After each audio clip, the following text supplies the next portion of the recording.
And how do you decide where to open a burger joint or where to open a patisserie, for example? Is there, I come from a different world, right? Like, is there an API of restaurants together where you can gather data of what is the demographic, what kind of client is buying, how much are they spending? Is this data available? This data is available with a lot of real estate consultants. Real estate consultants, and they charge you money for it. There are enough companies now which are have very detailed demographic breakups on each. Can you give us some examples? Just I will send you a link. I don't know the name. So I'll tell you. JLL has given us data, but much more focused. Yeah. So JLL. I don't even think that data is really that up to date or accurate. I think it's been extrapolated from a finite base of information. I would not take a business decision based purely on a document given to me by a JLL.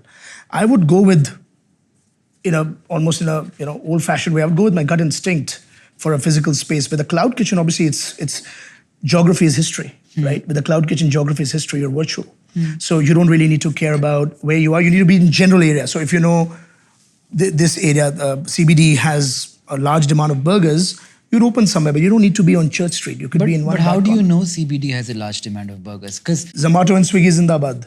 Do they share data? Yes. Of demand, yes. So they will help you. They will tell you where if they feel that there's a particular demand in a particular region which is underserved by that particular kind of cuisine, then they will kind of come in and they will inform you. I also know of a new coffee chain that's trying to expand and grow, and their mandate for real estate is just open next to a Starbucks. Are you talking about Blue Tokai? No. Third wave. I'm an investor. No, actually, what is interesting is I personally feel that we tend to run and we tend to go after the same locations and everybody wants to go there. It is the locations which are underserved, which has the aspiration, which has the spending power, are the ones which will actually land up doing much better for you because you get them at better rentals. Yeah. You get a way more, your pipeline is much bigger because those people are really, really underserved. There's so many areas in everywhere which are completely underserved, but typical, market intelligence will tell you, okay, these are the areas to go. I think that if you kind of use the demographic data that is available, right? You know what your customer looks like. You know areas where they are. And they are in abundance, and there are no other restaurants to service them.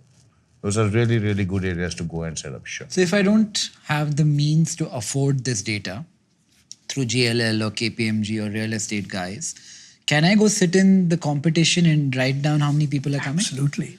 That's the best way to do it.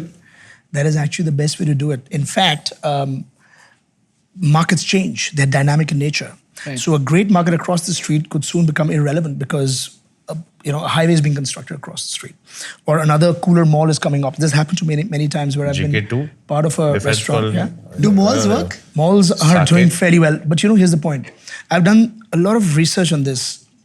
Malls are good for incidental footfall, but cost prohibitive, and your margins in a standalone restaurant with lower incidental footfall, your margins are going to be better than in a mall. A mall has a lot of hidden things. Marketing cost, parking cost, CAM, the common area maintenance, obviously the rent, and the rent is on super area. So if you have 500 square feet, depending on efficiency, you could be paying for as much as for 1,000 square feet, although you're occupying 500 square foot carpet.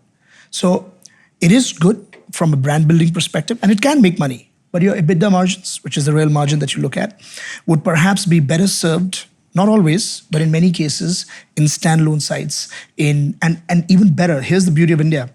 In tier 2 and tier 3 cities. Farzi Cafe is now in about 15 cities of India, and we're actually seeing some of our best performing stores to be coming out of tier 2 and tier 3. They're beating Bombay and Bangalore is the best example, but it's obviously a metro tier 1 city. But why does every new brand, especially MNC, open its first store in Bangalore? Reasons are simple. It has got metro level purchasing power and a super sophisticated clientele with people from all over the country that are living in Bangalore.